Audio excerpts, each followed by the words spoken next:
Oh, it's my favorite. Where your face just hurts and you're like, is it going? Is it going? Are we live? Yeah.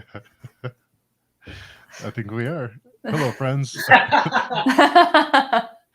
My name is Steve, and I'm here with two really wonderful people that are here to chat today about Dark Hilarity. So, Leslie, you want to kick us off? My name is Leslie. I have a little channel called The Nerdy Narrative where I read all of the things, no matter the genre, no matter the type. Is it an article? Is it a website that gets updated weekly? Is it a book, a novella, a short story? Drabble? I don't particularly care for poems. I have read some, but they just didn't click with me. Unless they're rhymey. If they rhyme and they have that 1, 2, 3, 4 kind of beat to them, I'm good with those. But they gotta rhyme. If they rhyme, I think I'm okay. But I just like to read, and if you haven't guessed by now, I also like to talk. So I will pass it on down to Joseph Sale. I can't top that at all. But my name is Joseph Sale. I am an author and sometime reviewer and writing coach and various other things. It's such a pleasure to get a second bite of the apple, to get to be on the Friday conversation again, and to get to meet you face to face, Leslie. It's so cool. Your review of Dark Hilarity was amazing. I'm very grateful for it. So I also, by the way, I write a lot of poetry, and I write poetry with rhymes, and I am with you. In fact, I think that we should move away. We've had our experiment with free verse, and we should get back to form and structure, because form is what creates beauty. Mm-hmm. And when we look at a piece of art, or we read a novel, it is the form. You know, if you just smash a keyboard with random letters, that's chaos, and that is indecipherable.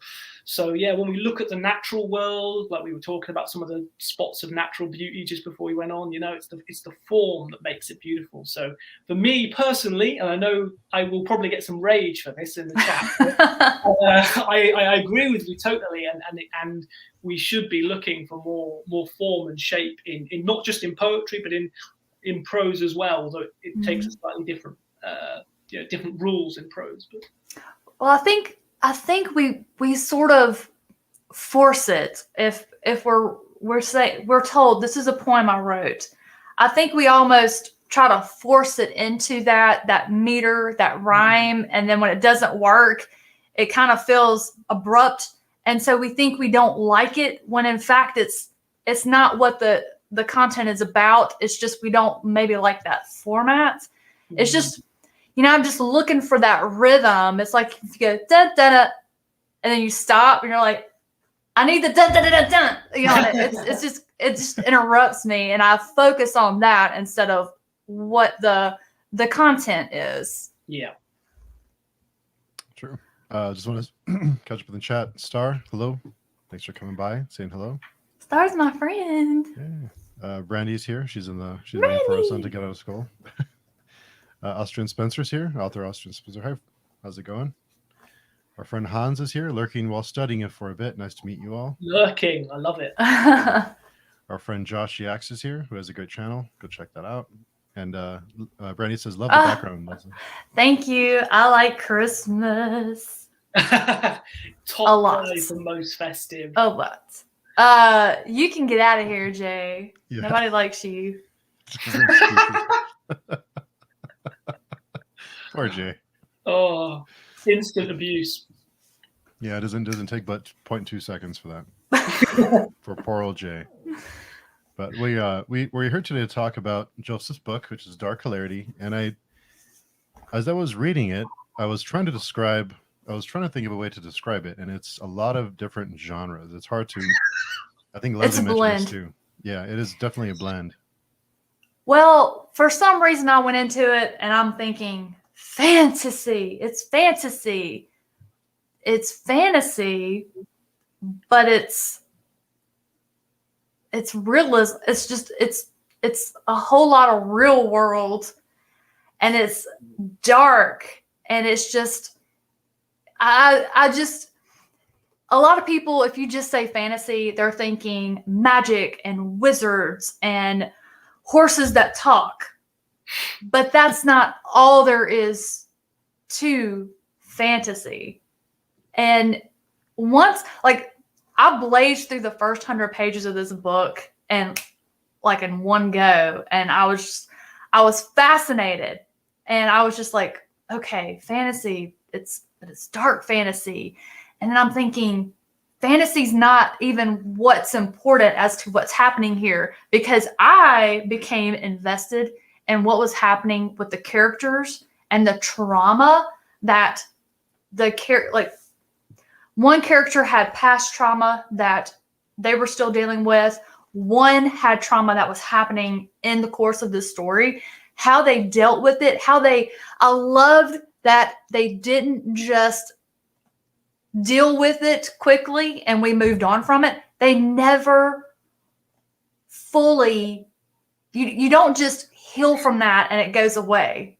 It stays with you your entire life. Like, there's stuff I've experienced, like, I don't think about it every day, but every on occasion, if I'm just having a low day, or I wake up and it's cloudy outside and my solar powered attitude is, I might have a moment where I remember something from my past, and I can't help it. I focus on it and I just think about it, and it affects me.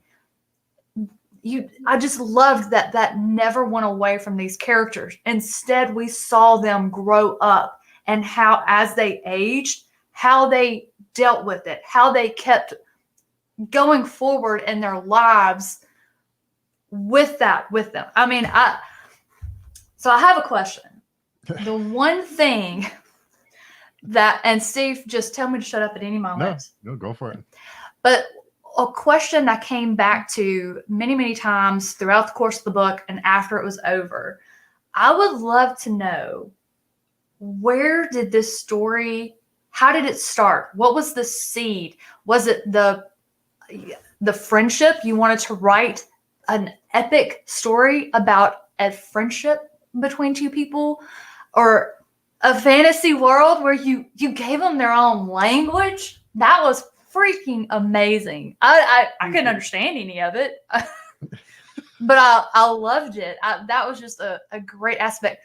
Or was it just the trauma that the characters experienced? Like, how did it start? A character, the friendship, trauma, like, what gave birth to it?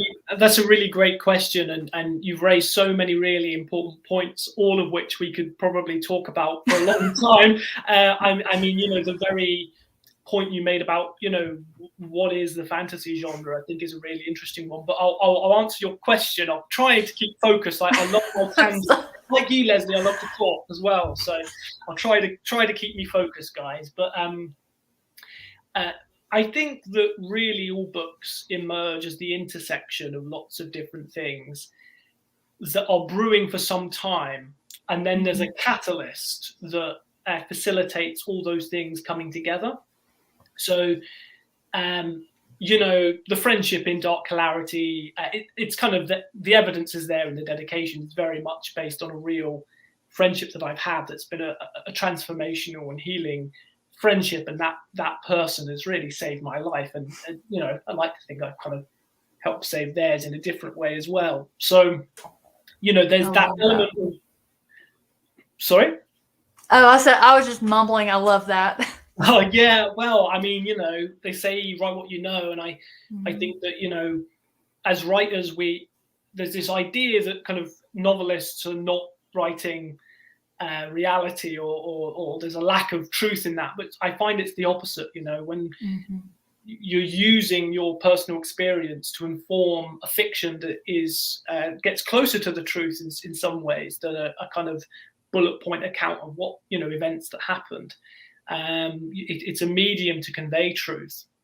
If I was to write about it directly, that would create all kinds of problems, like people not wanting to be named and people not wanting to be involved, and in a weird way you tend to misremember things, you know. Yes. Instead, we all got that subjective opinion, right? Like, so instead I tried to recreate it in a form that ended up being more truthful, and of course I changed the gender as well.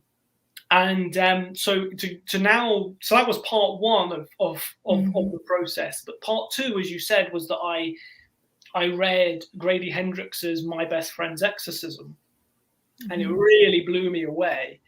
And his kind of courage to write about female friendships, along with a good deal of encouragement from my wife, and a sense that I hadn't maybe done that before.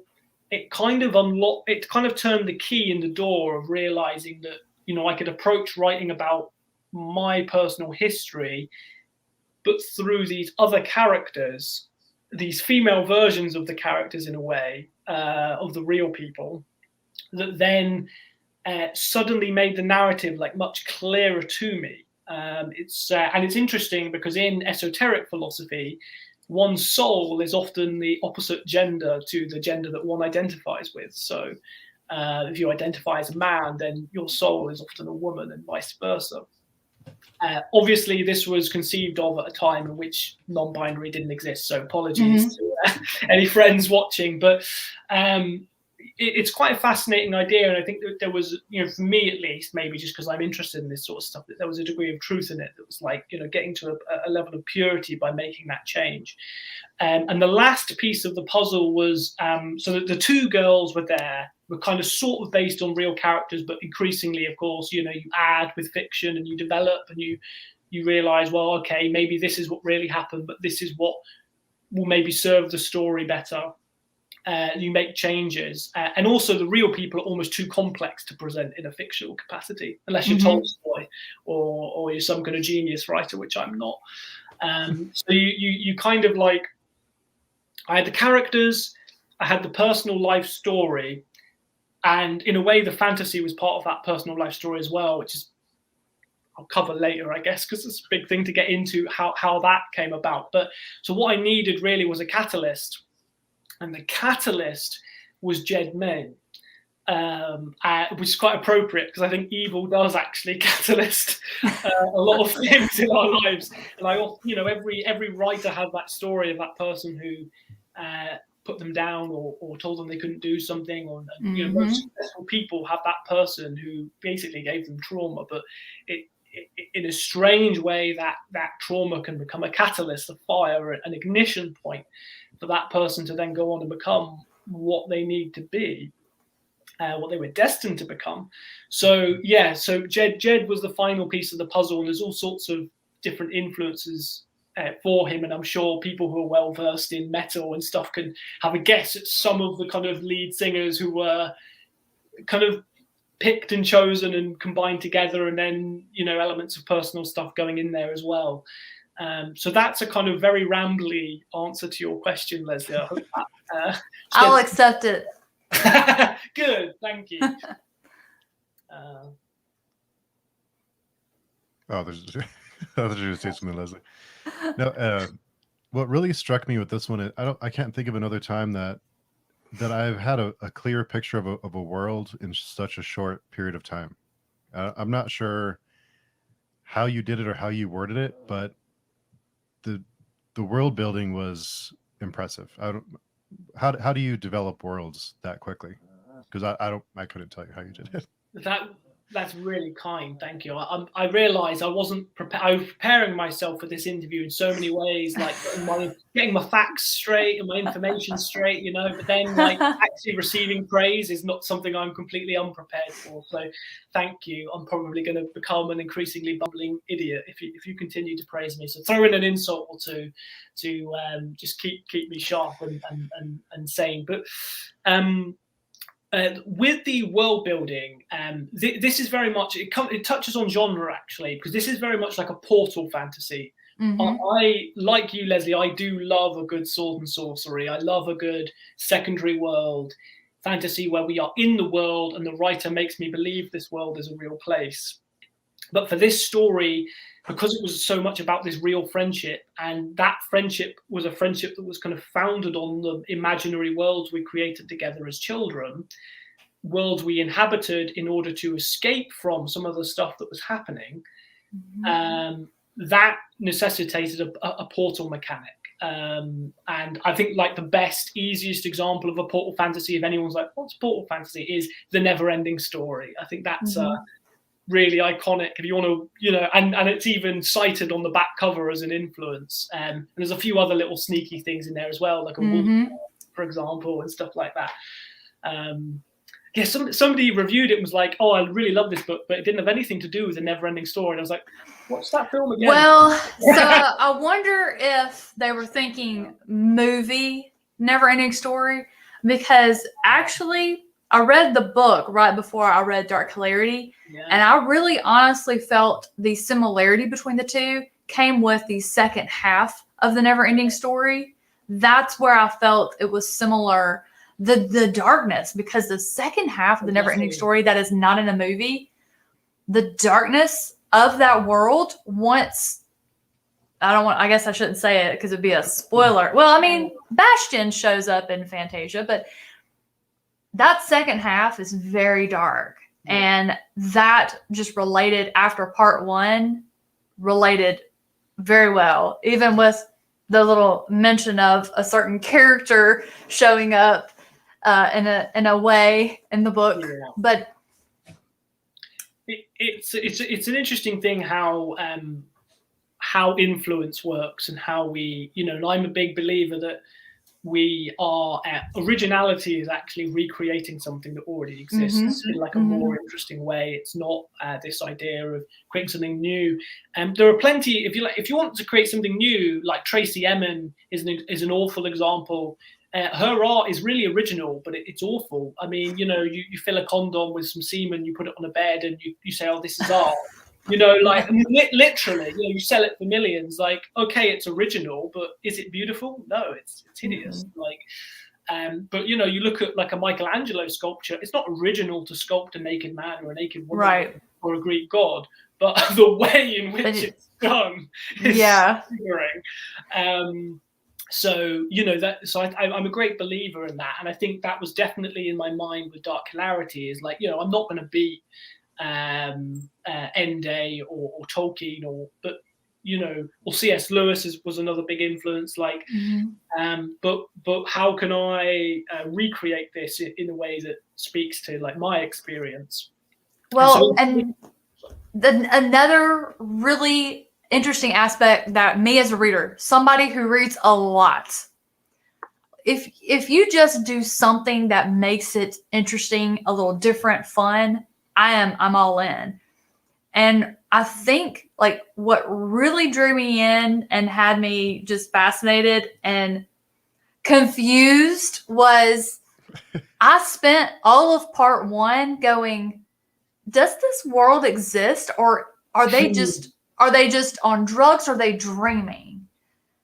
And I kept just back and forth with myself. I was looking for clues, and I had to convince myself. I was like, this is a dream. This is not actually happening. That was part one. So once I got past part one, I was like, okay, here we go. And I think what made the world, and I can't say the word, I was just like putting it up on the screen in my videos, is it was very similar to our own in the visualization and the descriptions that I was having from when I was reading, that it made it easily believable and easy to go there in my mind's eye when we were walking about. Oh, Diashta. Is that the word that you wish? That's the word. That's the word. I was like trying to say it, and I was like, oh, this is not happening. I think I got close once though. I think you got it right in the video. It was luck. I probably edited out 20 other tries. I'm like, well, I think I like this one the best. We'll go with it and see what happens. But I'm like, it is I'll put it on the mathematical screen. language, so it's open for gambit. It's open for interpretation. How did you create that? That's The a really- language. Yeah, like similar to the world building. One thing I didn't say because I was too busy rambling about other things like art and stuff, but is I think all worlds should actually be built around their characters, not vice versa. If you build like a world and then you put people into it, they will break it, and all your lovely world building will be meaningless. There's got to be an interaction, and also not only that, but there's a third point of this pyramid, which is that your plot also has to be intimately tied in with the world. So for me, I don't sit drawing maps. The maps do come out. I do have a map on my wall here, but it comes after you've kind of worked out what you actually need your world to do. And this is part of making it believable because, you know, it is an illusion that you're casting over your reader. They're not going to see everything. Like they don't know what Diunda's tax policy is, you know, and they're never going to know what the tax policy is because I'm okay with that. Well, if I started to go into that, that's where the seams start to appear. But a lot of people seem to think, oh, I need more detail, I need more. But that's, you know, if you're writing a George R.R. Martin style fantasy where the political intrigue matters, then yes, but that was not the case with what I was doing. So, and the best example of this is Tolkien, because if you think about it, the plot is that they've got to destroy the ring. The world building is the ring can only be destroyed in one place. So the world building and the plot are actually working together in tandem. If the ring could be destroyed any old way, then there wouldn't be a plot. Right. So the two are actually helping each other out, and that's where I think some writers can go wrong. And so the language is similar to that. I wanted the language to serve a purpose. Part of it is furthering the dreamlike aspect of the world. You know, in dreams we speak all sorts of languages and all sorts of nonsense. I was like, the first few words of it, I like wrote it down, I like put it in a mirror backwards, and I'm like then because I was like, isn't it? Because I was trying to figure it out. Was this a dream? Were they really in this world? I'm like, but it's a fantasy. This world has to exist. I'm like, no, this is a dream. So I was like writing it down on a sheet of paper and holding it in the mirror. That's awesome. Because I swear I read somewhere that you see words backwards or something in a dream. I don't know. The red rum effect, right? I was Nancy Drewing it up over here. There is a sort of code, but it's quite a nebulous and subtle one. I'm not going to reveal it live on stream because, you know, I want people to buy the book and try and crack it themselves, you know. Yes, no, that's you're smarter than I am. I wish I'd thought to make it like a mirror image. Now that would be really cool. Well, you know, for a future book, there you go. Absolutely, I'll have to credit you as well. Star says meta tags are superior to genre classification, but no one knows how to implement meta tags. Han says, yeah, I agree about the background. It's magical. Yeah. And I agree about fantasy. Fantasy is more than a children's fantasy. People know from their childhoods in most movies. It's widely littered with great themes. It's pretty broad. I mean, all the greatest literature of the world, you know, is actually fantasy. It's only at a very specific point in human history that suddenly we changed. And that was basically the Age of Reason, which had all sorts of other disastrous effects for the human civilization and the human psyche as well. But really, you know, if you think snooty academics saying, "Oh, fantasy," you know, Shakespeare is fantasy. You know, he wrote blatant fantasy. He wrote horror too, in fact. Caesar, like, and you know, Shakespeare's love of ghosts. I mean, it's a love story in and of itself. So it's really strange why we have this idea and why we've become so narrow in our definition of what fantasy is, as you say, to only include that broad sweeping fantasy epic. But you know, what about all these other types of fantasy that did exist? It's why Spencer's Fairy Queen interests me so much, and I talk about it I think I talked about it on the last talk we were at, but it's an epic poem, but it's an epic that predates Tolkien. It's an epic fantasy that predates Tolkien, and therefore it's fascinating because all that influence Tolkien had on the genre, as much as I adore him, not all of it was good. Is you're seeing what things might have looked like had that not happened, and it is a fascinating thing. But sorry, I realise other people are commenting now. So. That's okay. Star says the never-ending story ends like 30 plus times, 3 movies, 26 episodes, and a few novels. And some guy named Ross is here. Who's that? Yeah, you beautiful bastard! I made it. How's it going, Ross? And who has a mirror? Dark Hilarity by Joseph Sale. I can read backwards. Awesome. And after our last conversation, you had talked a little bit about Tolkien and the way his wording and the way that it's structured. And I was trying to read over the song lyrics really carefully because I was looking for something in the song lyrics, that some kind of code or structure. I'm not smart enough to figure it out, but was that deliberate? Are there hidden messages in the song lyrics? Oh yeah, and some of them are explained later in the book.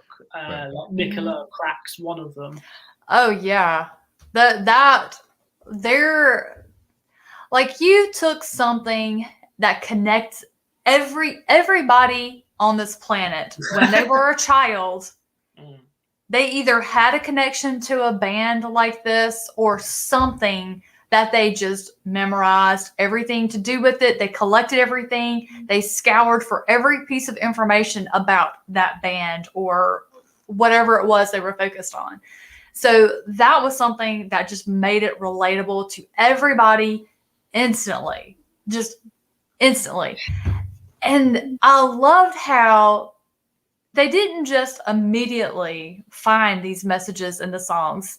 They didn't just, it was gradual. It was just through repeated listening, and then something snags. And it's like, well, now wait a minute. What is this actually saying? And I think people actually still do that with their music, because sometimes you'll be listening to it and I'll listen to okay. So I can't really count myself, because for years, I started dating Chris like 12 years ago. So I was like in my mid 30s, and a song by Van Halen came on the radio and I was singing along, and he stops it and he says, "What are you saying?" And I said, "Cannonball." And he said, "They're saying Panama." And so I've been listening to that for years and never knew the correct word. And then all of a sudden he's like, "It's Panama." That just changed everything. And I just, but you listen to something, or like, I'm a big fan of rereading, because different life experiences will change what I pick out and focus on in a story, or how I react to something in a story, or how I even relate to something in a story. One time I might read it and I'm seeing the side of this character and I hate this other character's stance. And then I'm going to experience something in real life. I'm in that person's shoes at that point. And when I reread it, it's like, oh, now wait a minute. And all of a sudden I have compassion for the other character. And I think that's kind of like what happened to the girls. Like, they're listening to this music. They use it to make themselves feel better when they need comfort, solace, because they were both lonely. They came together. They became friends because they kind of just ended up together. No one else, basically. And that bonded them. And it's like, and I think mood and just all of these things can just come together and make something you've listened to 100 times sound different the 101st time. And that's just kind of how I visualized how they were when they started picking up that there was a hidden message, this world that Jed was singing and writing into the lyrics. But I did not pick up on, I'm sure I missed more than what I caught, because I'm just not that clever. Yeah. Not at all. I love your point about the 101st time you listen to something and it changes. I think that's awesome. Definitely. Are you a rereader, Steve? Not well. I have been rereading the lyrics. So before this, I was rereading the lyrics, trying to see if I can. I got you to something out of it. reread. Yeah, and I was trying to break down the words and the letters and where does what letter ends in this line or what does this. Yeah, I was going. I had my tinfoil hat on and strings on the wall, and I was trying to figure it out. But I'm just like Lezlie. I'm just not that clever to figure it out. There is But it's some fun. more. There is some more input coming in the third book. Like it will be the final book of this set that I've done, and it will answer some of the unanswered questions in Dark Hilarity. So when is that one coming out? It's coming out next year. I'm almost hesitant to release it or even announce it because it is the strangest book I've ever written, and that is saying something. I've written some strange books in my time. My wife is currently reading it and will give me a seal of approval on a yay or nay. I think it's likely that I will go ahead and release it. I think it's likely, but it is such a strange book that I have a moment's hesitation. But some of the things, like, it's really weird as a writer. Sometimes the things you have hesitation about are the things people love the most, and it can be really difficult sometimes to get out of your own head. You look at something so much. I've revised this book so many times, and there's some quite big twists in it, and I know those now to the point where I forget that there will be a surprise, hopefully, for whoever's reading. So yeah, it's a really difficult process. So having a partner or someone who is willing to be a more neutral set of eyes on something is really useful. But yeah, some more answers to what some of the lyrics mean, what's going on with certain of the characters are kind of coming next year. So Interesting. Yeah, very interesting. Ross says, good, thanks, but I'm just heading into dinner with the in-laws, but I'll be catching up with all this goodness tomorrow. I've been driving for a few hours. Also, Joseph, amazing editor, legend. And that's how I first heard the name Joseph Sale was through Ross Jeffrey. Oh, wow. And I will say that now that I've been reading more and more, I'm starting to kind of pick up on just writing and prose in general, but this book is very smooth. Like Lezlie said, I think the first time I sat down with it, I got like 120 pages in. You just don't realize it. You're just turning pages. Yeah, it's exactly, because I am not a fast reader. People think I read really fast. It's not that I read fast. I just have a ton of time to read. And so it appears that I'm a fast reader, but I'm not. And usually I like to float between 4 or 5 different books, and I couldn't put it down. I could not focus on any other book. This one had my attention. It had my curiosity. I was, trying to problem solve and figure out what I thought was actually happening.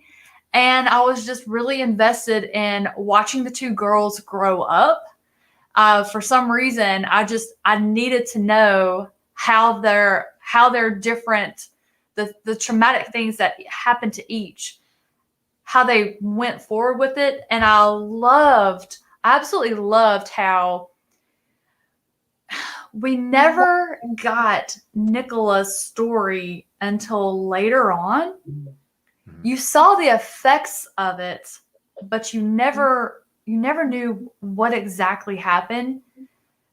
And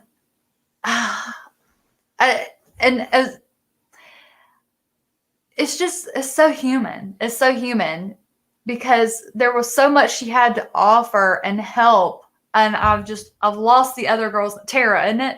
Mm-hmm. And she just had so much that she could have helped Tara with, but as we like to do when we have something like that happen, it's almost like we're selfish with it. It's like, no, this is my pain that I want to hold on to and just feel raw with. I don't want to listen to you. And it was so realistic. I I just really appreciated that you didn't try to make it go away. You didn't wrap it up like they dealt with it and put a bow around it. You let them carry it with them, because it just, like, I don't know. That was just that was my favorite part. But I am a character-driven reader. At my heart, if you give me at least one person to love or one person to hate, I am a happy camper. The best thing is when you can do both of those in one character. Somebody. Yeah. That's my favorite when I can do it. I've only pulled it off once or twice, I think, in my and the mystery of the laughing god and how that worked was also something that I thought was a great mystery to tantalize the reader going forward as well. Again, in book 3, which is called The Tower Outside of Time, you will get more of the laughing god, and you will get. There was a huge thing when I was writing Dark Hilarity. There was this other big thing that I really wanted to do in the book.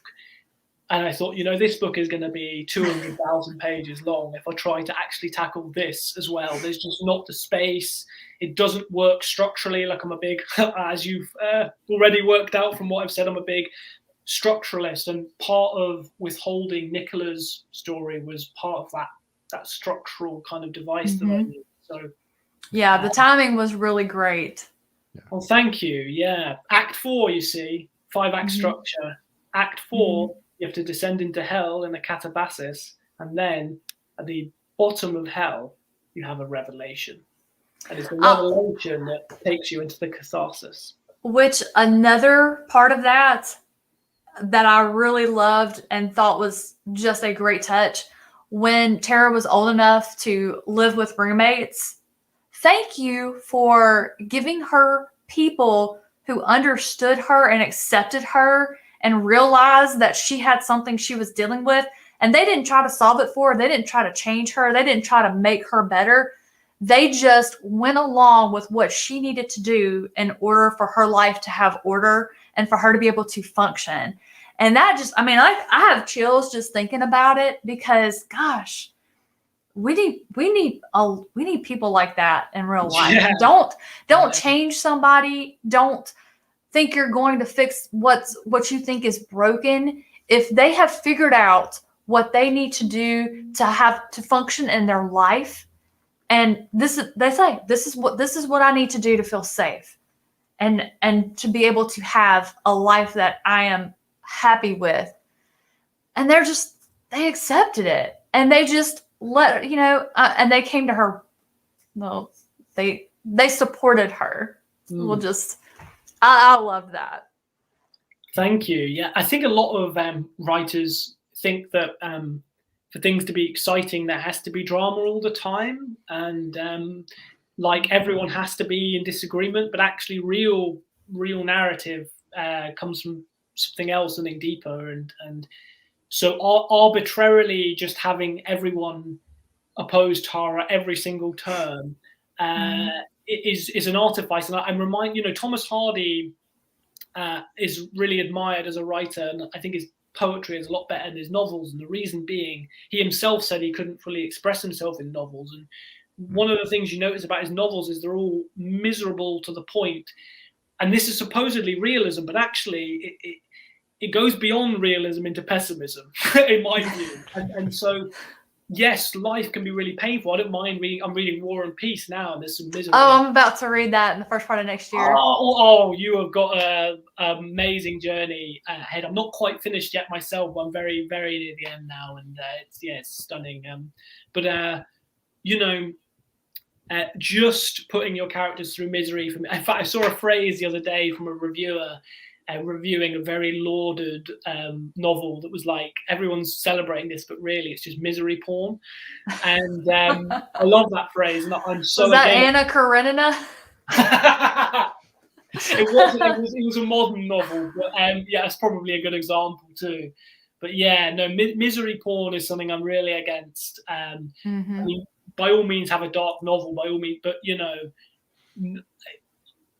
I mean, possibly it's too blanket a statement to say nobody's life is unrelenting misery, but certainly unrelenting misery doesn't make for very good fiction. So, however accurate a reflection of your reality it may be, although I do struggle to imagine that anyone's reality is entirely miserable and everyone opposes them. Everyone. Perhaps it is for somebody. Perhaps there are some people in very extreme circumstances for whom there is no hope, and it's awful to contemplate, really. But yes, you know, I think if we strip away that and we just think narratively, is it interesting? Well, no. You know, it's like when you watch soaps and they have to just keep the plot running. So I don't watch those. Fighting for no reason. You know, it's the worst acting I've ever seen in my life. Yeah, well, it has all the pausing. It's like an anime. You know, you pause for like a minute and a half while the characters just stare at each other. They just blah blah blah. But it has to be bad acting because the writing is bad as well.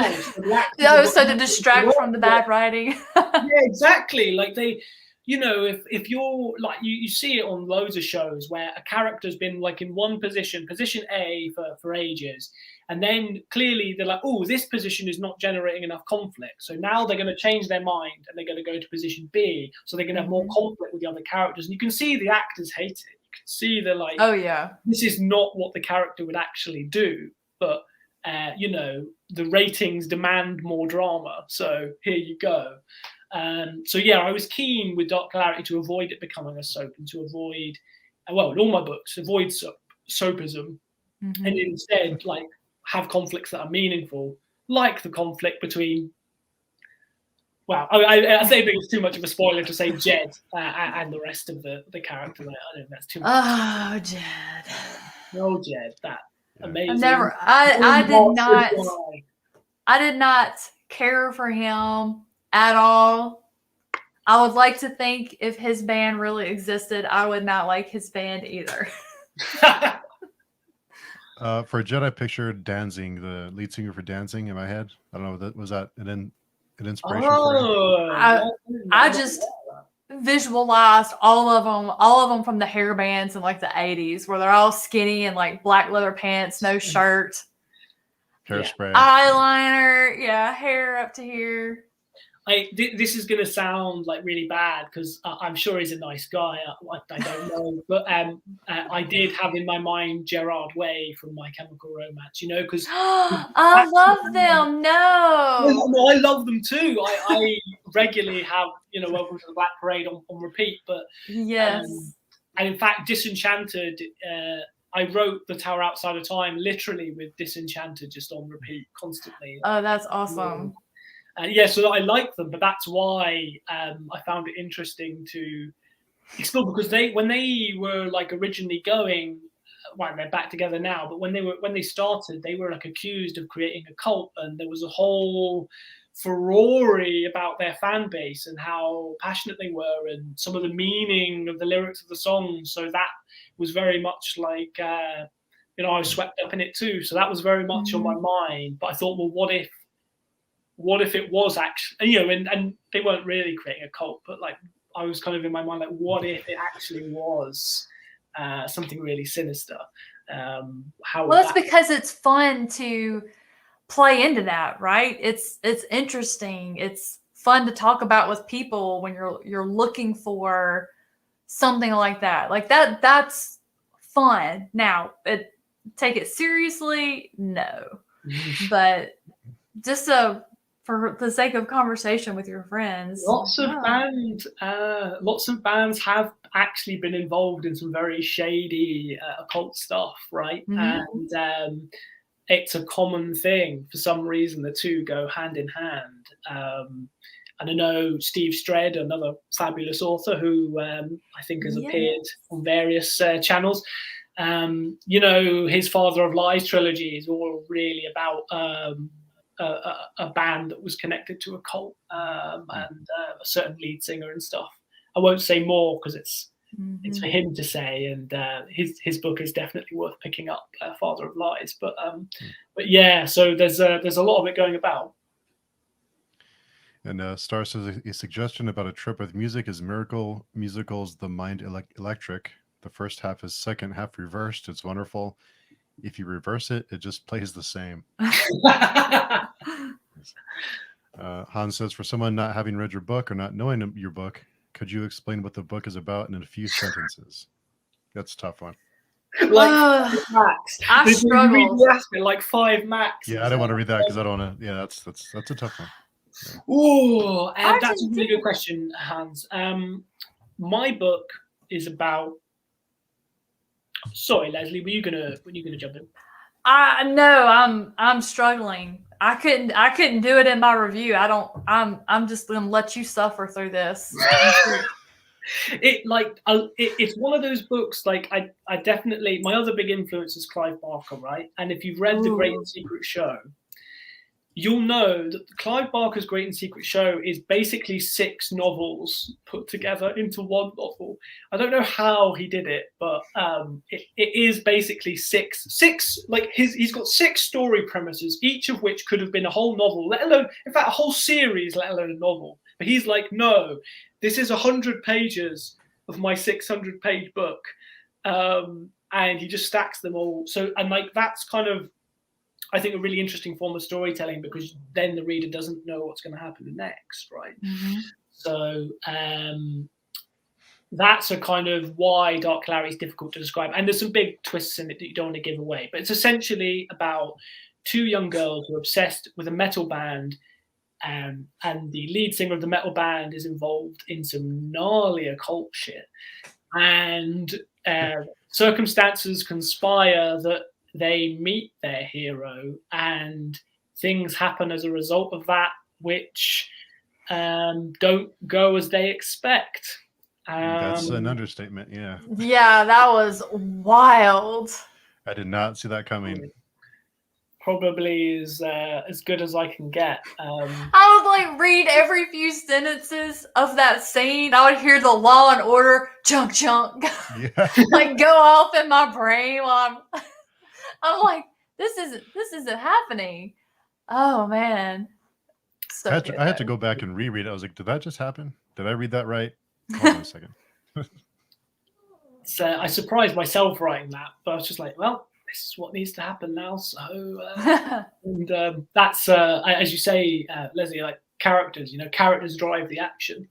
And as authors, we need to try and listen to our characters and what they want to do, and not force them into a kind of although I advocate for structure, I think we can be flexible with how we actually interpret that structure, right? We can still listen to it. It's a balance, actually. It's too much structure is boring, but like too little and it's chaos. So you kind of like tread that fine line. Hans has been stunned into silence, it seems. So perhaps he's not going to reply. So, was Tara's mother's named Amanda? Yes. Was that her name? Good memories. I loved your characters. Like I said, character-driven reader, and she felt like a character, a mother figure I would have loved to have had. Like, but she wasn't too good to be true. Yeah. But I appreciated that, because so many times I've read stories somewhat along these lines, not similar, because this story is very, very unique into itself. But the teenagers are just kind of running around the cities doing all of this stuff by themselves. I like that you had the parent there. Yeah. I like that when they got to meet the band, Amanda was like, hold on, I'm going to take you. So many times, because I'll read stuff like that and I'm like, there's no way. Yeah. 2 11-year-olds are going to go to a metal concert by themselves. Yeah. And so the kids think they are, but there's no way like any parent like Amanda would allow that, right? And again, that links to what we were saying about forcing drama. So then the kids run away, and like this, like that, because none of that's necessary, really. That sort of thing will pull you out, because you're like, there's no way any parent is just gonna let their kids go run off to this concert. So I just appreciated like those minor touches, and also that you drew attention to the fact that these were expensive concert tickets that Amanda had to make sacrifices in order to be able to afford them. And Tara appreciated that. Like, she saw what her mom was having to do, work extra, do without some of her, her healthy foods, her fad diet stuff. Like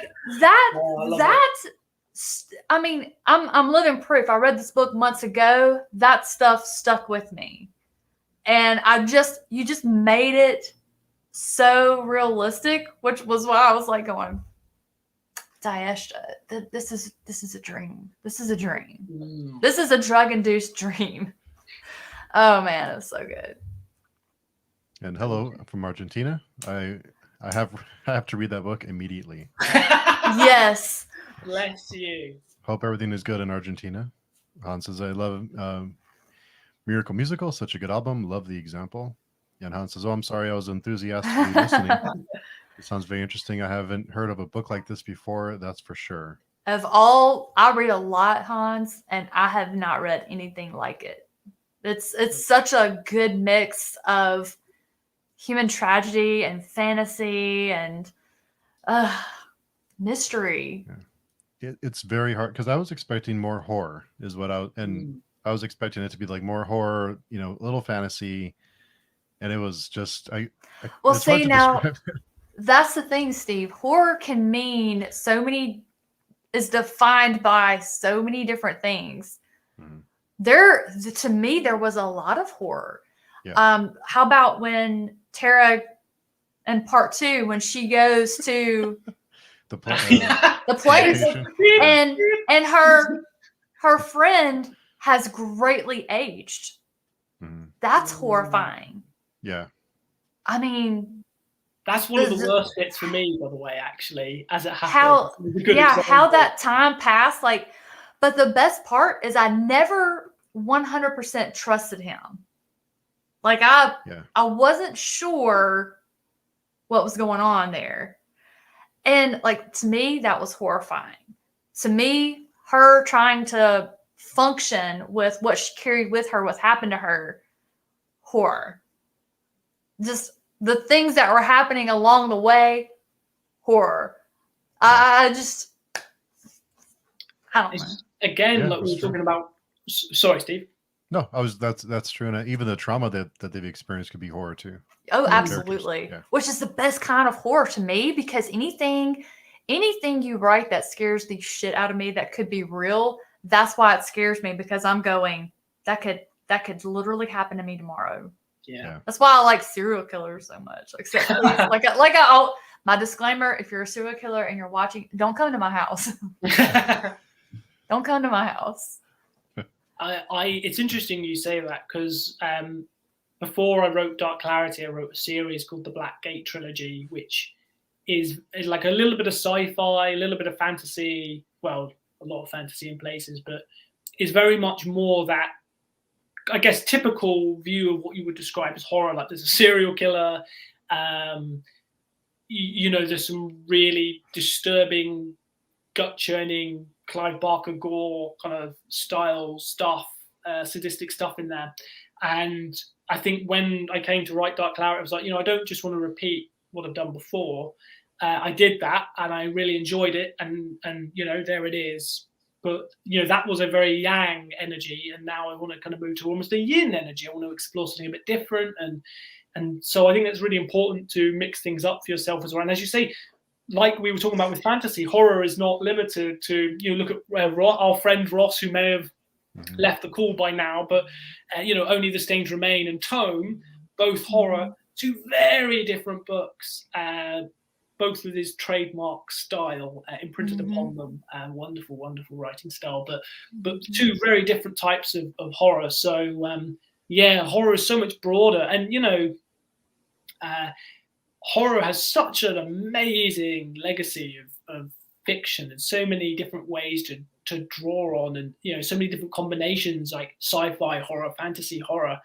And I would really like to see more genre blends with horror. Oh yes. Yeah, it really absolutely. What it works with. I I don't care if it's sci-fi and horror or if it's fantasy and horror. I love the blend. Yeah. And Star says, my high school comp science teacher ditched school at age 15 to go to a concert up in Canada across the border from North Dakota, I believe. She's crazy awesome, and it was in the 70s. Yeah, that was typical behavior in the 70s. That was Tuesday. Hans says, I'm always looking for some out there reads, and I see it's available on paperback. I might watch it in the future. I think I might read it. But Thank you, Hans. how much of the horror, if any, would be cosmic horror in this book, Star? I would say 0. Yeah, not in this one. Blackgate. Man, cosmic horrors like has me crawling up the back of my chair reading it. I love it, but it gets me squirmy. It is fantastical, though. It is. I don't want to say too much, but it is. It's not cosmic, but it is otherworldly, I guess you could say. Yeah, I wouldn't call it cosmic. No, yeah. Like cosmic horror, I did was the Blackgate again. Definitely like heavy Lovecraft vibes. It's about a killer who's trying to summon the cosmic gods via a series of rituals, each more disturbing than the last. So, I love cosmic horror. But again, it was like that feeling of like, I've done this. I don't want to just keep retreading this ground. I want to do something else. And then sometimes you go back. Then like, all right, okay, now I've done something really different. I'm now going to go back and revisit this. And I actually am revisiting cosmic horror a bit in the Tower Outside of Time. There's a kind of added another genre onto the pile of genres that are already building up in this series. Nice. But yeah, I agree with you. Cosmic horrors is an incredible genre. It's where it's at. And can you tell us what you were reading while you were writing the book? I would have written the book in 2020. I read so much, it's actually difficult to... I reread Grady Hendrix's My Best Friend's Exorcism. That is definitely on the reading list, for sure. I read Junji Ito's Shiver collection, and in fact, Junji Ito is actually epigraphed at the start of the book. Funny you should say his name. Yes, I've got that exact same edition. Magical. I just got it. Yeah, I read a couple of his last month, and I was like, let me get some more. I got Censor and Uzumaki that I read last month. Oh, Uzumaki is like perfection. It's perfection. I was reading that one, and I was like, I don't want to see my spiral curls. Yeah. Like, get out my face.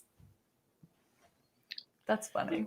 Let's see. So Derry says, if I can click on it. Hello, everyone. I'm with Leslie. Hey, Things that could Derry. happen are always the scariest. Derry is great. Thanks, Derry, for dropping by. And Leslie, I know your doggos are going to be upset with you here in a minute. So if you have to bow out. Yeah, I'm like... I'll message Chris and see if he's home or not. Hans says, I haven't read much horror yet, but from experience, reading horror is my favorite. Like, I don't like visual horror, but reading it gives such adrenaline. That's awesome.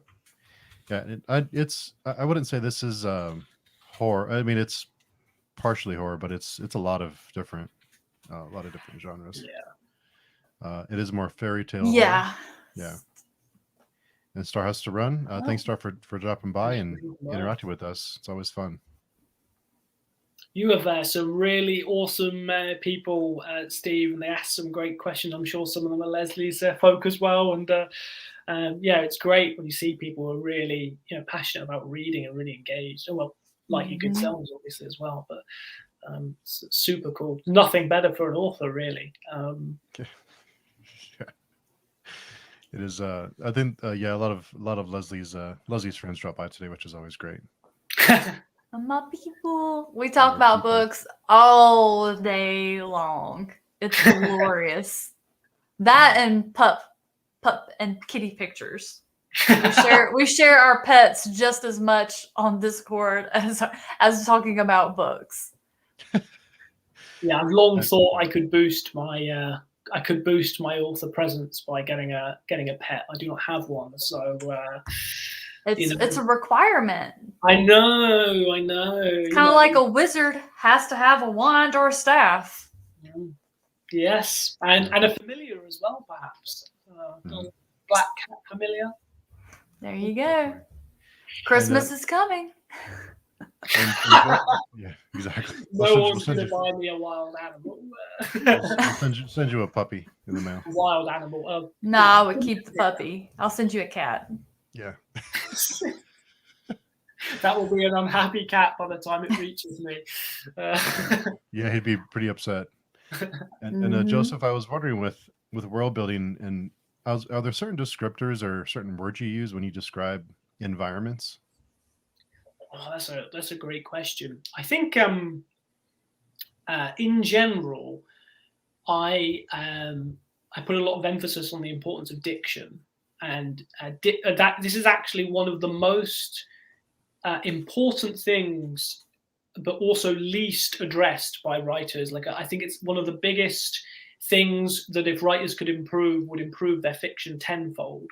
And it's something I learned the hard way early on by writing some disastrously awful material where I had no sense of diction whatsoever. And it's difficult to define. There is an element of like feeling state about it, but it is there is a kind of code you can crack with it. So what I mean by diction is like when you're using a descriptive word. In English, the English language is formed from many different languages, and every language is formed from multiple languages, but English has got a particularly large family of languages that all feed into it. And of course, it is easily the greatest language at absorbing words into it, and it absorbs words at a rate far quicker than any other language in the world. It's the fastest growing language in the world. So because of these multiple sources for the English language, we have a lot of synonyms, more synonyms probably than any other language. We have the largest vocabulary as well of any other language in the world, just unquestionably, by metric tons. So when you're writing in English, so, we have to know this if we're going to write in English. If you're writing in French or Japanese, which are, wonderful languages for writing novels in, but you have to think very differently because you're working in a different language. But if we're writing in English, when we're talking about descriptors, you have to make sure you are using the right word, and you have a long list of synonyms to choose from.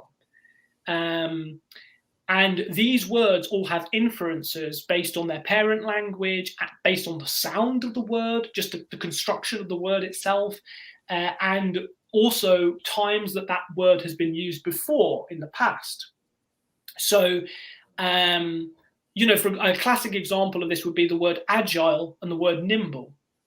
Metrically, they're the same, agile, nimble. They're both trochaic, so they have a stress on the first syllable, not the second.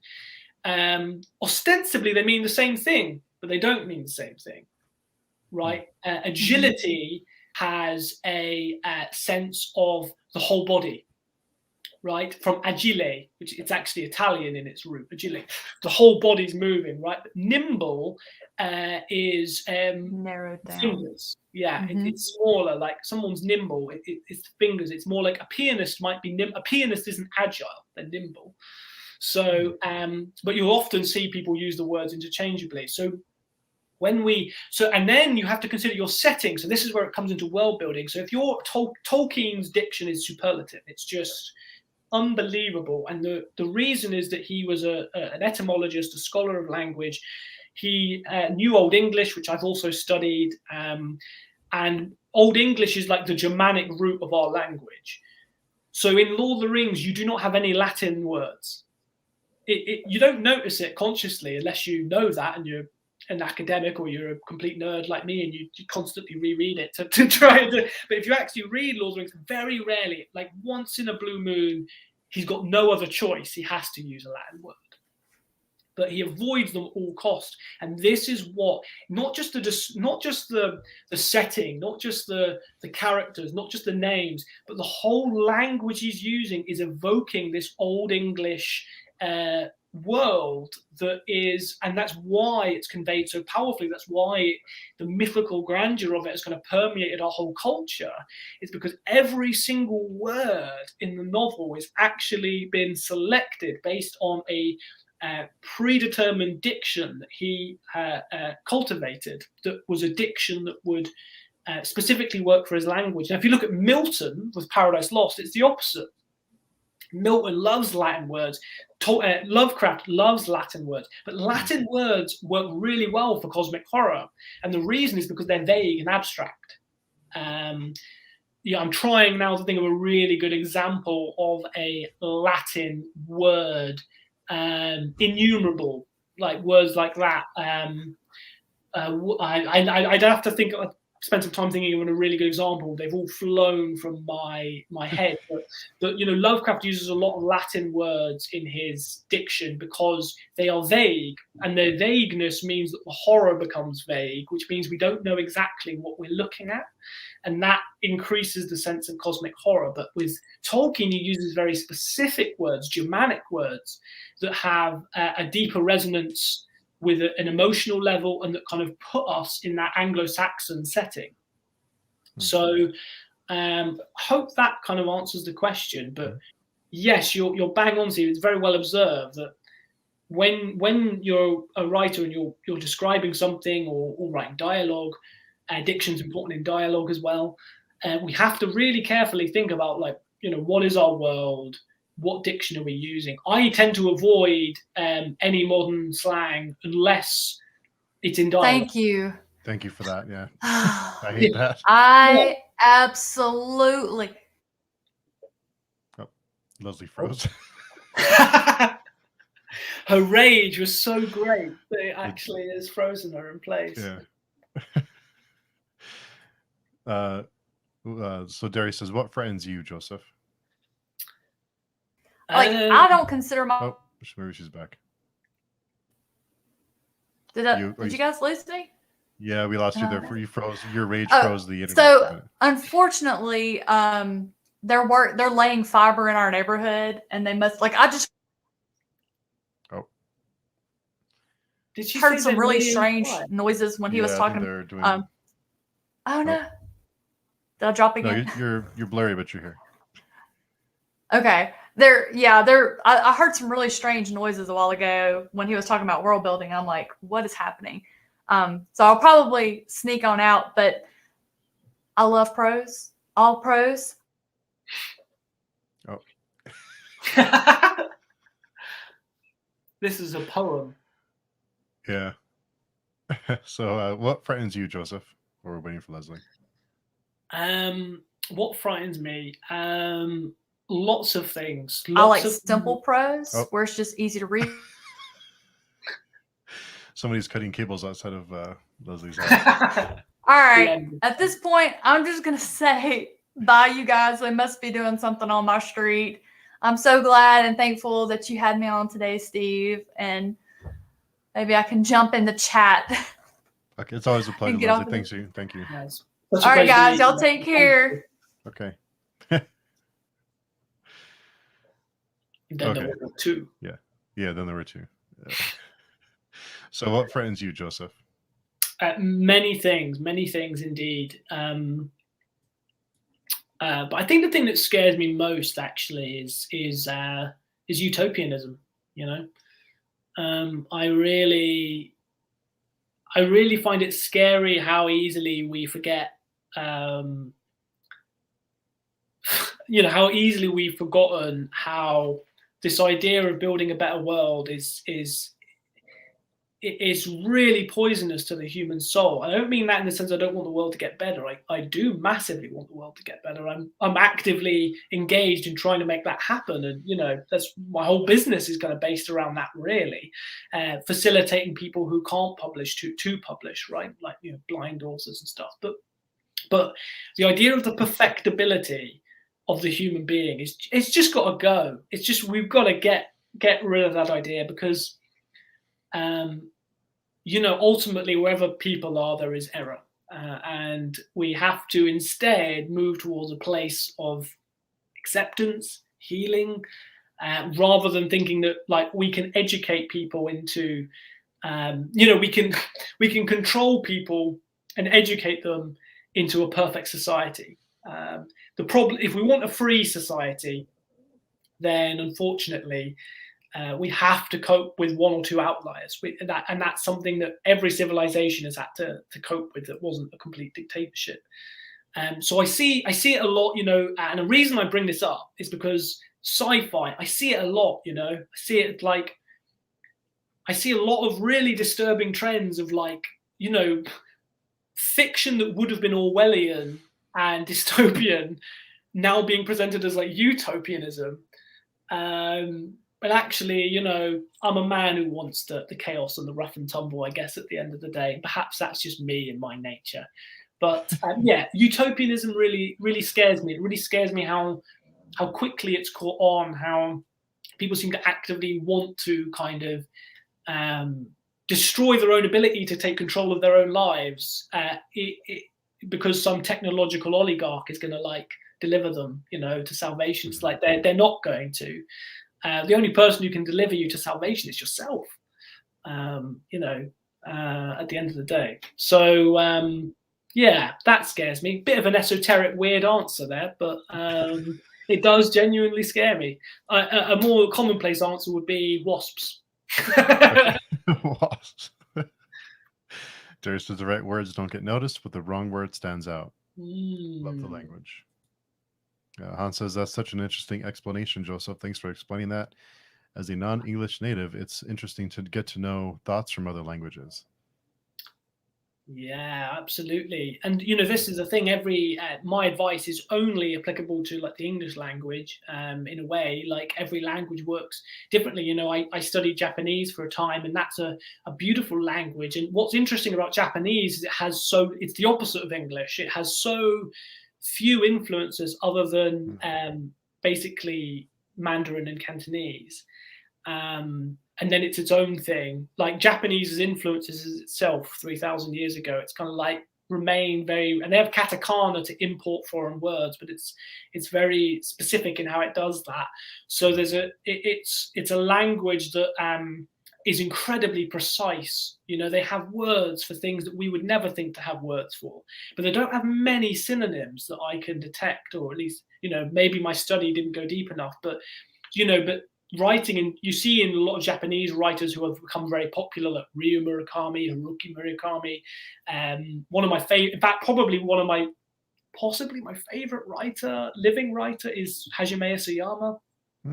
Which is a crazy thing to say, my favorite writer, because it's how can you make that decision? But he is right up there at the moment, and he, the way he writes, it's so specific. It's so. But English is a very ambiguous language. Words have double meanings, and that's why our poetry is so strong. English poetry, it has always had this reputation as having this incredible power, and it's because of the ambiguity. And so every language has, but whereas Japanese prose is incredibly strong, specific, and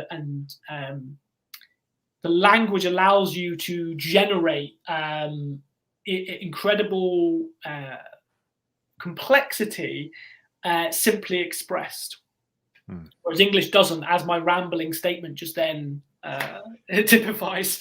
So whatever language you're working in, you kind of have to play to the strength of that language, I think. Darius says people are inherently flawed, and that any system that makes no allowance for that is doomed to failure. I love that you appreciate the need for a chaotic factor. Thank you, Derry. That's very profound. Joseph, long philosophical debate about dystopian concepts creeping into utopian visions. Also, Joseph Wasps. Yeah. English is a language that lurks in dark alleys, beats up other languages, and rifles through their pockets for spare vocabulary. What a quote. What a quote. Yeah, that's a great one. Dang fiber, guys. I've been furiously refreshing. I hate modern slang. Don't text me that junk, and please don't put it in books, please. Yeah, that takes me out of every story. Even a story that even the first act that's grounded, in the book. Even avoiding it there it takes me out of stories, even when the stories are grounded. So yeah, absolutely. When you want to in poetry, there's a word which is bathos, which is the opposite of pathos. Pathos is like, when something moves you at a deep level, and bathos is when something is completely undermines what went before and is accidentally comic. And it's, in poetry, it's really kind of drilled into you. You must avoid bathos, like two words that rhyme comically, that in a really serious poem, perhaps, like that suddenly there is an example, but it would be too mean to the poet to actually give that example. But it would be cruel. But we need to avoid bathos and like text. Like, I'm not saying I oppose epistolary narratives or narratives that are maybe written like as emails to each other, so the equivalent of letters, or there are abbreviations and stuff in Bram Stoker's Dracula because that's letters to each other, and sometimes they're sent in code and stuff. So I'm not opposed to that, and I think a little bit of kind of slang and stuff in dialogue can anchor your story and work quite well. But too much of it, and you really start to feel bathos. You start to feel, how can I feel any mythical grandeur if people are saying, all right, mate, and it kind of takes it all away. And this is the power of words. At the end of the day, you're breaking your own spell if you actually have, as I think it was Derry also who said, we notice when it's the wrong word. We don't really notice when it's the right word because the spell has been woven, but we really notice when it's the wrong one. So yeah, it's absolutely vital. And Derry said, Joseph nailed it. The language, whatever form it takes, needs to be consistent. When it isn't, it's jarring. How many stages will there be before you're sure you've caught them all? When you're ready. Oh, yeah. So actually recently I went with The Tower Outside of Time. One of the major things I did on a rewrite of that was to remove a lot of slang in the dialogue. I left a little bit just so it felt like, okay, this is a convincing... these are real people. They're not kind of speaking in a way that's too poetic and too high, because then that can break the illusion as well, right? All these characters are talking like Shakespeare. Well, it's unrealistic. But I took out a lot of the slang because I just thought, actually, it's way too much. It's dragging the book down. And the answer to her honest question is, the honest answer to that question is that you have to feel it, really. You have to feel when the balance is right.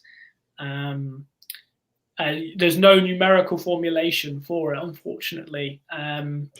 For me, I find that I generally tend to do 3 passes of a novel. Like some writers talk about 11 or 12 or whatever, and if it works for them, it works for them. It's great. But I think like a sensible number is like draft 1, heavy rewrite kind of draft, like when you really gut it, you add scenes in, you take scenes away, then like a draft to smooth out the language and kind of approach it less from a structural scene level and more from a line by line level, and then like a proofread lastly. I think that's a good level of work to do. And my books have got typos in, they have flaws in them. I'm always a great believer in moving forward. I know some writers, and they've spent 10 years trying to get their novel perfect. And the thing is, it's never perfect. It's never perfect. They rewrite scenes all the time, and then they have to proof what they've rewritten, and then they rewrite it again, then they proof it again. And their novels no longer resemble their original drafts. And sometimes a book does need a long incubation. In fact, I have books on my shelf that I've released that took a lot longer than the usual process to come out, and that is natural. So if you're watching this and you've got a novel that's sat on your shelf for 10 years, and some of my really dear close friends do have those kind of books, please, this is not aimed at you. I'm talking about when it's a serial thing that you continuously rework something in order to attain that perfection, which you can never attain. So for me, like, I'm more of a kind of warts and all, here is what I've produced. It is flawed, but the next thing will be better. And it's only in releasing it that I can get on to the next thing. If I just stored them all up on my computer, they would never come out, and then because they never came out, I would never really be able to move on, I don't think, to actually tackle the next project. So I've got to keep releasing and make them the best they can be to a reasonable degree. But perfection is the real enemy of progress, I think. And I think a lot of, I think when you start thinking like that, it opens it up for people to get involved and create more. Because what stops a lot of people is, I'm no good. Well, I'm like, well, if you never do anything, you never will be good, because practice is the only way to get good. And I often say to people, I can't guarantee that I make no promises to the quality of my own work. It would be hubristic if I thought I was some amazing author, but there's quantity, and in amongst that quantity, I must be getting better, surely, or at least I hope so. You could even say, you said, practice is how you get better, but also it could be failure is how you get better too. You have to fail to learn those lessons sometimes, and I think it's how you deal with failure, and if you take it as a learning experience, or if you take it as, I should just give this up. So it could be. So if for someone, I don't know, someone out there who needs to hear that, and there you go. Yeah, totally. And we were talking earlier about diction and Latinate words. That is very much a lesson I learned based on failure.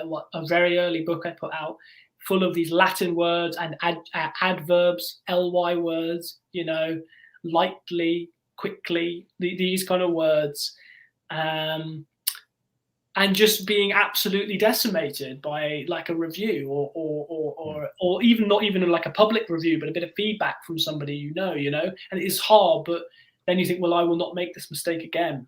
And so, as you say, you learn from that failure, and makes you stronger. And it's we have this thing in the modern world, and we're particularly vulnerable to, I think, because of the rapidity with which we have to consume media, or we feel we have to.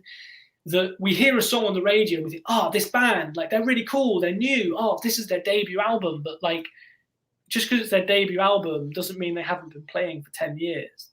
Mm-hmm. And like when Dark Hilarity came out, loads of people were like, Joseph Sale's debut. And I was like laughing. I was like wetting myself with laughter. Because like, I've been writing for 12 years. I've had over 20 novels published before Dark Hilarity came out. Like, this is now beginning to go a bit wider in terms of its release, thanks to people like you, which is awesome. I'm so grateful for. But, to get to the point of doing something like that, you have to have this huge. And once in a blue moon, an author comes along who gets really lucky, and their debut novel does explode and become a New York Times bestseller. And it's like once in a blue moon that happens to somebody, but I wouldn't rely on that happening to you. For most of us, this is a long process, and it took me 10 years to get to the point I could write a novel like Dark Hilarity. And Dark Hilarity is not perfect. There's stuff I would change now. And it's only been kind of a year and a bit since I wrote it, and I already feel I've improved again. So I would change stuff now, but I'm not going to. I'm going to keep moving forward and keep trying to grow. So it's this weird psychological thing where when something's new to us, we assume it's new in general, but actually there's a huge tail end. Like when people discover your channel, this guy's like, he's really great, like like new YouTube, and like, how long have you been doing it, man? Like,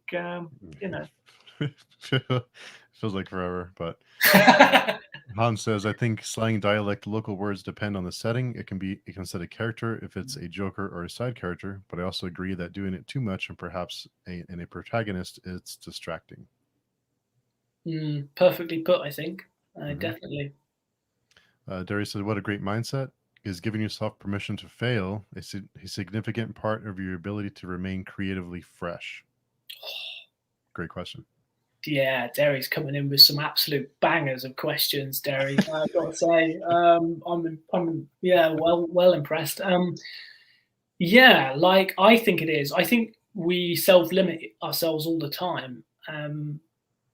Stephen King talks about like writing with the door closed, writing with it open, rewriting with it open, and a lot of creatives in the past have talked about this idea of don't filter the initial creative urge, allow that to happen, and then afterwards look at it and try to be objective. as objective as we can be. Nobody can be truly objective, especially not about their own work. But yeah, I think allowing yourself to not kill those eggs in the womb, but actually, allow them to come to term and emerge, and seeing, what happens there, not forbidding yourself from tackling any particular topic. I mean, my next book is coming out in December. It's this one, Virtue's End.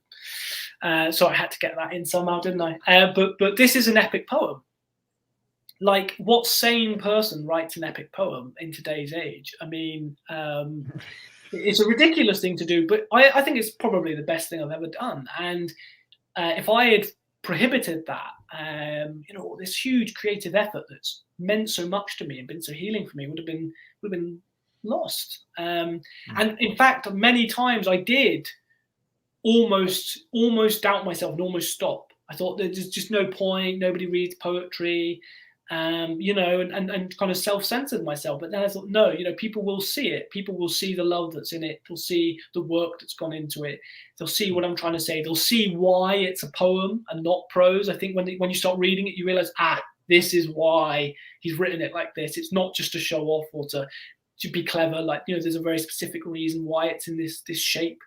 So yeah, definitely allowing yourself to fail, and not censoring your own ideas. Everyone else is going to try and censor you, so don't do it to yourself.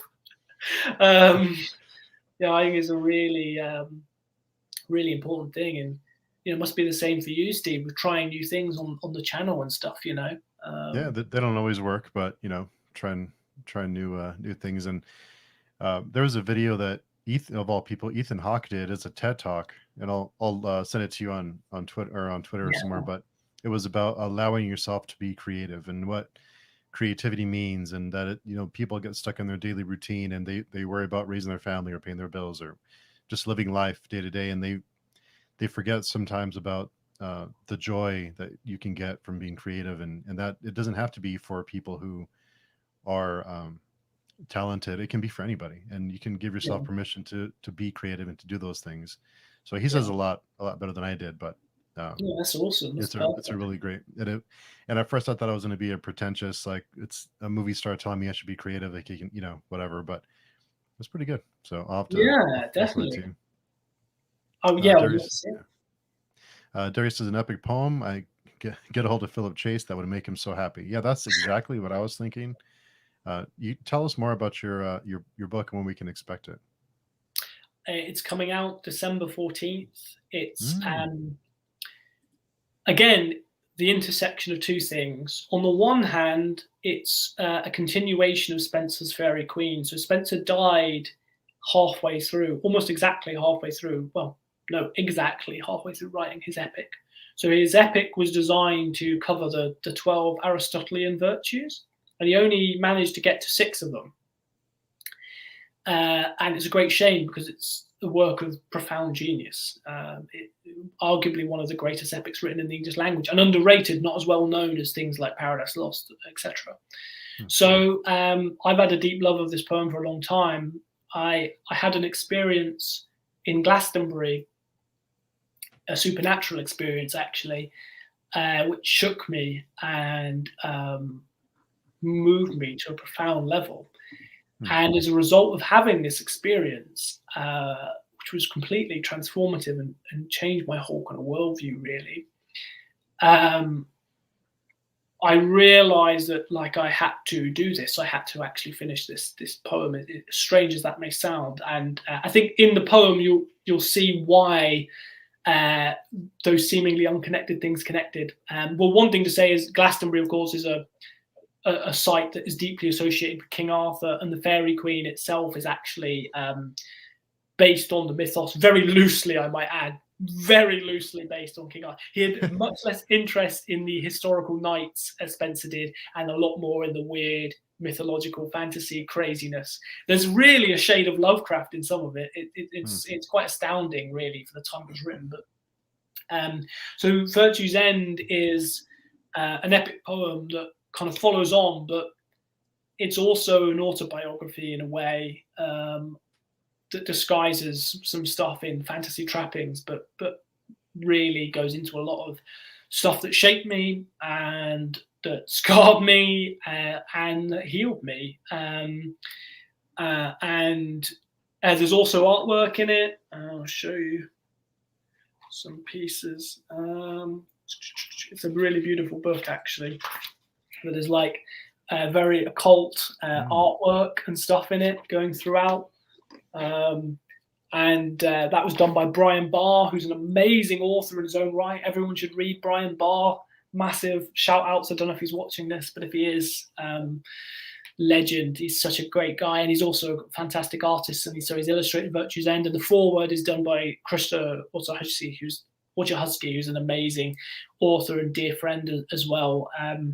But yeah, so the poem kind of centers on a magician called Horus. And really, that's all I can say about the poem, because it immediately goes into kind of balmy territory, a bit like Dark Hilarity. There's, but it gets there kind of quicker in a way. So yeah, so that's a little bit of information about Virtue's End and what I was trying to do with that. And I really hope people enjoy this, and I hope that people who maybe wouldn't normally read poetry will pick it up, because I think it's very readable, and it's not. I don't think it's written in a pretentious way, but it's just written in a very passionate and earnest kind of way. But sometimes it rhymes, We'll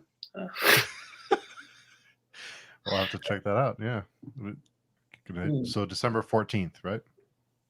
December 14th. Yeah, it's available for pre-order on Kindle now, but the paperback won't be available until the actual day itself. So Tuesday next week, I think. I'm gonna go grab it right after we're done here. You're Hans says, "Yeah, we'll have to come back and chat about that one next time." Hans says, I've got to keep producing books so I can keep getting on your channel, Steve. Hey, the books are a mechanism to talk to you. All you have to do is ask. The door's always open. Hans says, "I think authors writing diversely in genres and concepts are my favorite ones generally. To name a famous example, Neil Gaiman."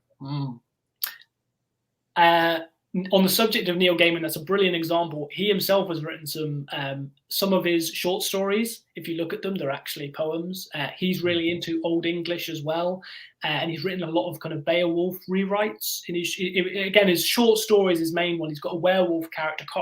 Can't for the life of me remember the name, but he's a recurring character in his short stories, and most of the stories he's involved with are actually poems. Written in the alliterative long line, which is the Anglo-Saxon form of verse. So that was an amazing example. And the second thing to say about Gaiman is I'm actually appearing in an anthology with him, which I cannot believe I've just said those words. It's called Blood Bank, and it's by Bloodbound Books. It's coming out next year. I don't know the date.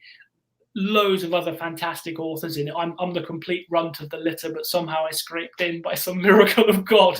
Wow. But Neil Gaiman's in it, Max Booth III, Christopher Triana, Lucy Lightner, just loads of amazing authors. And it's all to raise money for charity, particularly like women's shelters, I believe, is the main charity it's raising money for. So that's coming out next year. With Bloodbound Books, so keep your eyes out for that, ladies and gentlemen. Wow, that's awesome! Congratulations on that. That's pretty serious stuff, and that's for a great cause too. So yeah, that's the main thing, right? Darius says, "How do you move forward? How do you move forward with scenes or situations that are completely outside your experience, sensitive or minority people's type of thing?" Great question.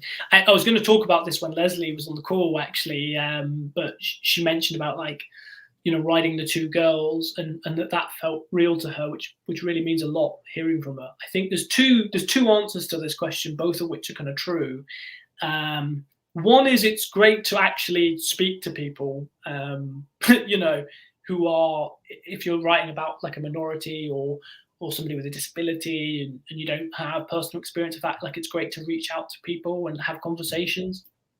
But at the same time, when I'm writing characters, I'm really trying to think of, like, I don't know what it's like to be an 11-year-old girl. If I get wrapped up in trying to be an 11-year-old girl, however good an actor I may or may not be, I'm going to get tripped up at some point. That's so instead, when I was writing Tara and Nicola, I tried to focus on their love of the band and their passion for music and Nicola's passion for weed. And like, I tried to focus on them as, this is going to sound really corny, but actually just tried to write people, and not get kind of drawn into, and I do that with all my characters. Like, in The Black Gate, Craig Smiley, the main character, is Texan. Now, I've read a lot of Texan literature, and I'm fascinated by the place, but I've never been. I am not American, as you can all hear. And so, how was I going to do this? Well, really, I just didn't focus on that aspect of the character. I focused on the aspect that was more universal and archetypal, his drive. I focused on his drive, because that I could relate to. A monomaniacal, insane drive, a drive that will stop at nothing. Like, that was what I could get into, just as I could get into the girl's love of the music. So when I'm writing characters, I'm actually trying not some. It's a bit of a controversial thing to say. I try not to get into the external stuff. Now, obviously, some people might say, well, being a girl or being black is not external, it's internal. And I totally, accept that and get that. But external in the sense of like a fiction novel, and the aspects of that character, I'm wanting to go really deep into the brain, into the ideology, into the mind, and find those universal currents that I do relate to and write about those. And then, lo and behold, the characters feel real, because that drive or that love is authentic and real, because I can connect to that, even if I'm not a woman or whatever. So those are the kind of two answers. It's like, consult people and ask their opinion. I do that. Obviously, I do get external people to check my work, and that's what editors can be for, and sensitivity readers and stuff. But when I'm actually in the initial process of writing, what I'm doing is thinking about them as people. And Shakespeare's characters are a great example of that.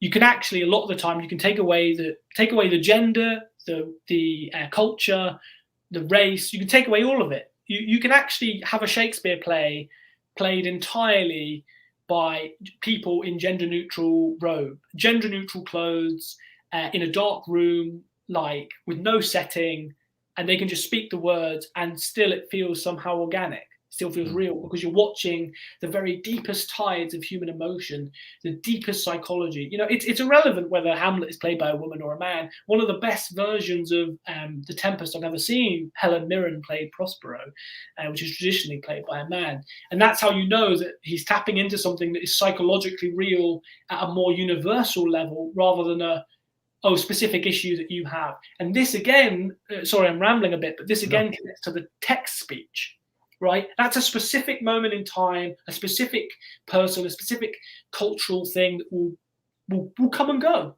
It will come and go. Are you coming to town, mate, spelled M8? That was so 90s, right? We don't text like that anymore. In fact, we don't text, we WhatsApp, right? So all of it's ephemeral, it moves on. So how can you actually take your stories to a deeper place of universality, of human truth? Truth is what we're really talking about here, what we're really trying to get to. And interestingly, it's the first virtue that is covered in Virtue's End. So Spencer did sadly die before he could get to writing about truth. In a way, I feel, strange as it might be to say, it's meant to be, because of course, truth is such a relevant topic to the world we're living in now, a post-truth world, allegedly. I think we can still find the truth if we look for it. So I hope that answers the question. Yeah, that sounds like a wonderful reading experience. I will look for it on its release. Any magical person called Horus sounds epic. Yeah. Neil Gaiman is amazing. You're in an anthology with him. Great opportunity. Congratulations. Thank you. And Star is back. Welcome back, Star. Glad you got home safe and sound. Woo. And And reading Dark Hilarity reminded me why I love self-published and indie books, because a book like this would never have been published with a major publisher. No, never. Yeah. I really appreciate you saying that. It confirms my own stance on it. But please continue. But thank you for saying that. No, I was just going to mention that I talked to Lex H. Jones, who is awesome. He was great. We had a great conversation, but he was talking about how when he writes a book, he writes a book and then he tries to decide how to pitch it to publishers. How to find which genre this fits into, so the way to sell it to publishers. And it made me, and there are so many wonderful books to read, and some of them can fit in okay, this is fantasy, this is horror, and there's nothing wrong with that. But for books that like Dark Hilarity that span so many different genres and it's just so different, I can't imagine any publisher would say, yeah, we'll publish this, because they need things to fit into a box, and they have to run their own business, and that's a whole nother thing. But yeah, so that's what reminded me of why I love self-published books. Yeah. Well, you said it perfectly, and I too, I actually do genuinely find that my reading is basically, I read classics and I read indie books. Very rarely I will pick up like a modern trade book. It has to be a writer I really rate, and I think there's some out there. But even some of the like writers that I really love who are publishing traditionally, like in recent years, I've noticed that their books are being pushed more towards formula as well. Like even they are not given the creative license that they deserve, and all creators should have. I basically now decided that I'm not going to go down the traditional route. I probably would turn it down if it was offered to me, unless it was an absolutely extraordinary offer. And some people say, "Oh, you're so arrogant for saying that." But I'm like, when I started this, everyone said, "Quit. You'll never make it on your own," And I just kept going. And then like small increments of success started to happen. They went, "Oh, well, don't expect this to last." And it's like, I kept going. And now here I am, and I work for myself. I get to write the books I want to write. I've got a small but really engaged group of people who are really interesting, and they challenge me, and they ask challenging questions, and they engage with the literature, and they tell me when I'm doing wrong. They're not afraid to say this is only a 3-star book rather than a 5-star, or I love this book, but I didn't like this aspect of it, or whatever. What more could a creative want, really? I do hope more people get to read my books, just because then there's more conversations to be had, and interesting dialogues with different perspectives on what I've written. So obviously I'm not saying, oh, I don't want to sell books. I mean, obviously everyone wants to sell books if they're in this game, but like fundamentally, I think the traditional route now. I always, lamented it and thought, oh, I wasn't good enough, and But now I realize, like, actually, I'm much happier where I am. And that doesn't mean I won't do anthology appearances. Like, I love Bloodbound Books. They're an amazing indie publisher. It's so good that Neil Gaiman decided to work with them, because they really, they publish some incredible fiction, like really groundbreaking. They do allow their authors to publish some really mental stuff, like Bleak Warrior. If anyone is looking for another recommendation. How many have there been on this chat already? But really incredible book. But yeah, I absolutely, I think I'm committed to this path now, and I want the creative freedom. And in having this creative freedom, I think people are beginning to wake up to this. You see it in the film world. YouTube creators like Joel Haver, like he's been offered money by major studios, and he doesn't do it because he knows they'll try to control what he's doing. If he keeps going on his own, then he can keep making the stuff he wants to make, and he can keep subverting people's expectations, creating really interesting stuff. And that's what I want to do. I want to keep making stuff that's really different and unique, and it feels original, not because I've just done some wanky, pretentious thing, but because I've found something that has been recreated in a new way.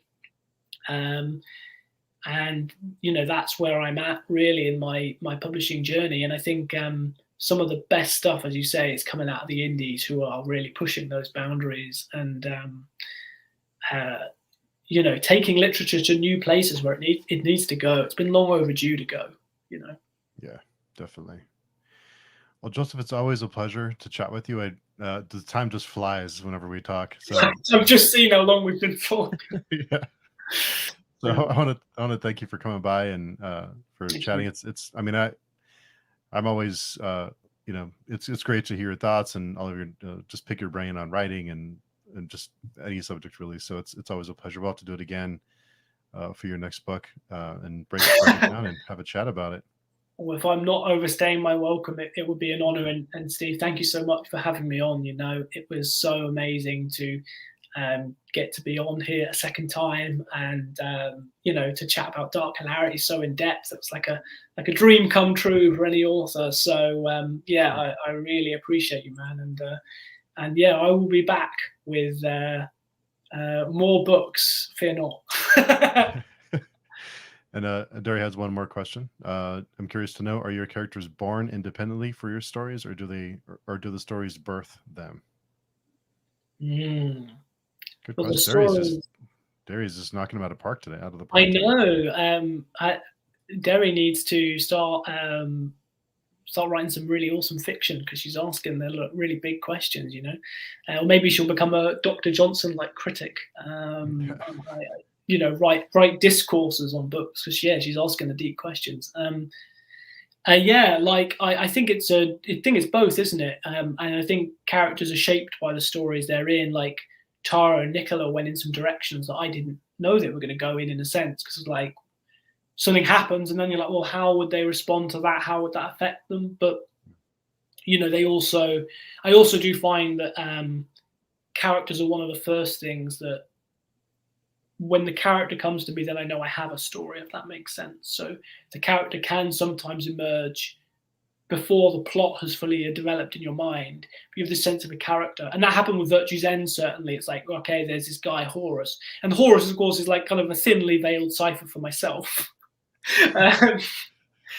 My nickname in my friends is actually Horus for various reasons. It take a long time to explain. But but he's not me. He is just as Dante in Dante's Inferno is not Dante. He is a creation of the author, but he reflects some truths about himself in that character. And so that's what I tried to do. And then how does he differ? And you start going into some weird and wonderful wonderlands doing that. And then, of course, they're shaped by the story as well. Hans, thanks for coming by. He says, thanks for jumping on, Joseph. It was a blast to get this introduction to you. And thanks for hosting these as always. Thanks, Hans. I really appreciate the support. Glad you're watching. And Star says, thank you both, and Lezlie as well. Yes, Lezlie, thanks again for taking time out of your day today. And it's always fun chatting with Lezlie. I know she's really busy, so I appreciate when she makes time.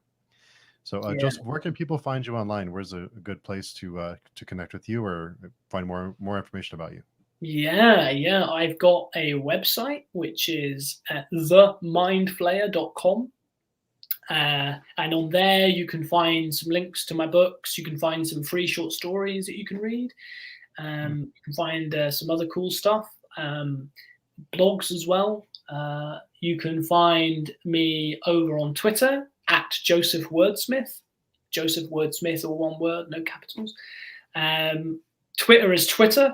But I try to create as wholesome an environment as possible, as possible as it is on Twitter, and stay away from politics and keep focused on, the art, beauty, truth, supporting people, creating a really great community.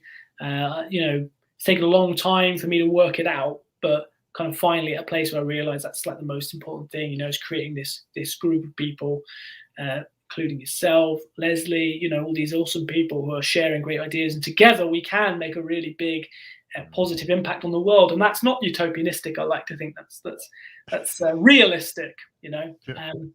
And the last one, if you really like what you've heard today, you want to get the inside scoop, I have a Patreon, which is in its infancy. It's The Mind Flayer. Again, if you want to find me on there, Joseph Sale, The Mind Flayer.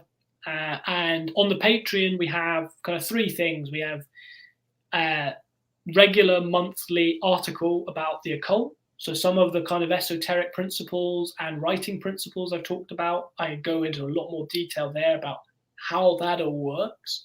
So you get to kind of see the mechanics underlying the writing, bit of non-fiction for you. You get a video from me behind the scenes, which, again, I sometimes unpack structural things. Sometimes I do interviews with authors. I've interviewed Steve Stredd. I've interviewed S.C. Mendez. And also going forward, it's going to be the home of the Magical Writing podcast with S.C. Mendez of Bloodbound Books. And that's a really cool podcast. I know everyone and their dog has a podcast, but but it's really cool because he's a very knowledgeable guy on the occult and magic with a K, and he's an amazing novelist as well. And we got our heads together and we unpacked some really interesting stuff in those podcast episodes. We've recorded a few of them already, and they go on my Patreon, and then a month later they'll be going on the Bloodbound Books YouTube channel. So you can get them for free, but much later down the line. And actually, there's a fourth thing: you get all my books in digital format for free if you're on my Patreon. Oh, wow. So yeah, there's a lot of incentives to get on there. And again, it's all about building a community. It's all about building a team of people who are really passionate and engaged and can handle the crazy amount of content that I'm always putting out faster than anyone else can read it. But if you wish to attempt to read it all, then that's the place for you to go. Awesome. Yeah, and I'll add all those links down below here in a few minutes when we're done. But thanks so everyone for coming by. Thanks again, Joseph. We have to do it again soon. Yeah, definitely. Thank you so much. And thanks everyone for tuning in. It's been a pleasure. Thanks everybody.